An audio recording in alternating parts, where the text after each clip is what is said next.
Welcome back to the fort. We're going to resume our reading of Dragon Master's Flight of the Moon Dragon. We are starting back with Chapter 9. 4 Dragons Left. Drake tried to think fast. He looked around the third room. The vines covered every inch of the walls. "Time for a bonfire," said Rory. "Vulcan!" "Wait, Rory!" Heru cried. "That could be dangerous. We have no way to put out a fire." Rory's face turned purple. "I forgot we left Shu behind," she said. "I have an idea," said Petra. "Zera's poison can melt rocks. I bet it could kill these vines." "Good thinking, Petra," Drake cried. "So I will ask her to spray the vines with poison where we saw the door," Petra said. "Then you can open it." Heru nodded.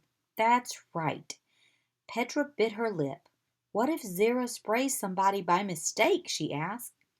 Drake knew why she was worried. Zera's poison had accidentally hit both him and King Roland. It had made them very sick.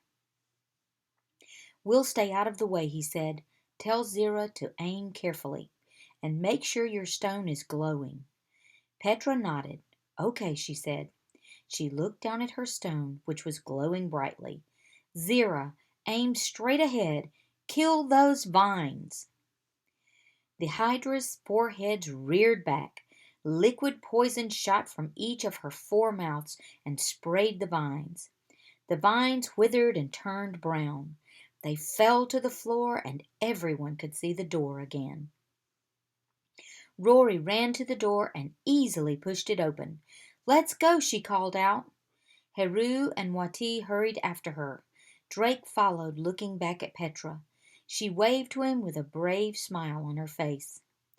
Petra and Zera, Anna and Khepri, Bo and Shu, all of them were trapped. Drake had promised that Worm would save them all. He looked down at his dragonstone. "I hope the Prime Stone doesn't die before Worm can get us all out," he thought. Chapter 10. Fire. Drake, Heru, and Rory looked around the 4th room. Vulcan's flames lit up the darkness. Drake could see lots of thick ropes hanging down from the high ceiling. Then he spotted a door across the room. The door was made of a thin stone slab. A rope connected the door to a heavy stone cube that dangled above the floor. Another rope connected the cube to a metal loop sticking out of the wall. "All right, this must be Vulcan's challenge," Rory said. "He needs to burn the rope that connects the cube to that metal loop, right?" She pointed to the rope attached to the hanging cube. "Good thinking," Heru replied. "Then the cube will fall, and when it does, the door will lift up." "Just be careful, Rory," Drake said. "Make sure Vulcan burns through only that one rope, or all those ropes on the ceiling will go up in flames." Rory rolled her eyes. "You sound like Griffith," she said. "I am so good at controlling Vulcan now. I can ask him to make a big flame or just a really tiny one." Rory pointed. "Vulcan, burn that rope," she cried. Her dragon stone glowed bright green at first, but then it flickered and went out. Vulcan roared. He reared back. A fireball shot from his mouth. The flames hit the ropes hanging above them.